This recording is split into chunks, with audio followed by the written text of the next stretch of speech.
Mula ng ating pagdiriwang sa sakramento ng binyag, mangyari po lamang na ipahayag ang inyong layunin ukol sa inyong mga pabibinyagan. Bilang mga magulang, nasaan ang mga magulang ng bata? Okay po. And then, sino pa isa? Okay, dalawa. Ano pa ba? Dalawa lang po. Dalawa lang. Bilang mga magulang ng mga batang ito, nalalaman ba ninyo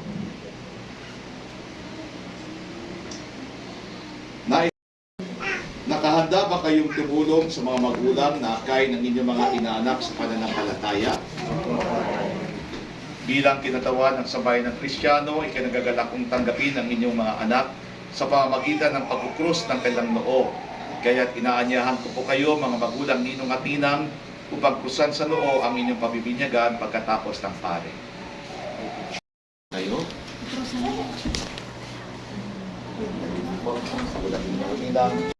Manalangin tayo sa Panginoon.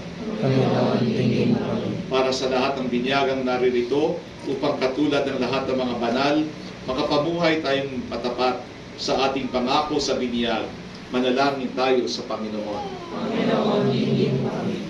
Ama naming makapangyarihan, kusang loob kang nagmahal sa amin, kaya sinugo mo ang iyong anak upang kaming nasadlak sa paniniilang sala ay mabigyan ng laya.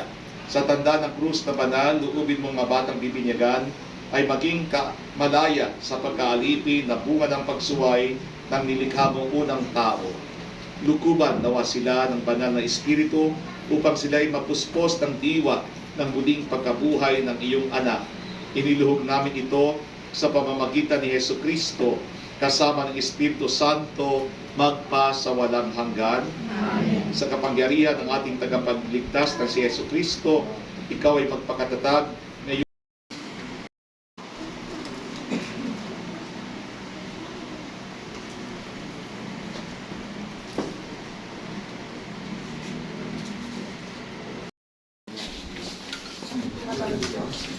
Nanami po. Nanami. Nanami po. Nanami. Opo. Nanami, binibinyagan kita sa ngalan ng Ama at ng Anak at ng Espiritu Santo. Amen. Ilang taon na sila? 7 po. Okay.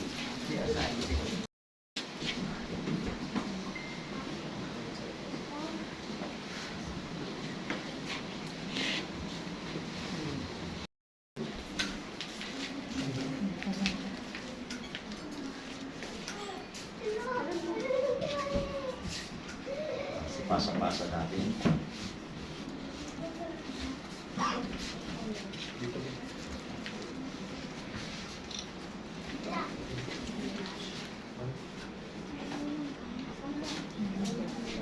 Tayo na magbigay dangal kay Jesus na ating ilaw sa diwa natin isipan.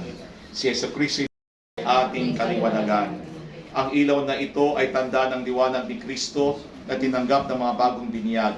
Sa tulong ng mga magulang, ninong at ninang, naway mag-alap ito sa kanang puso't diwa hanggang sa pagbabalik ni Kristo ang ating Panginoon. Amen.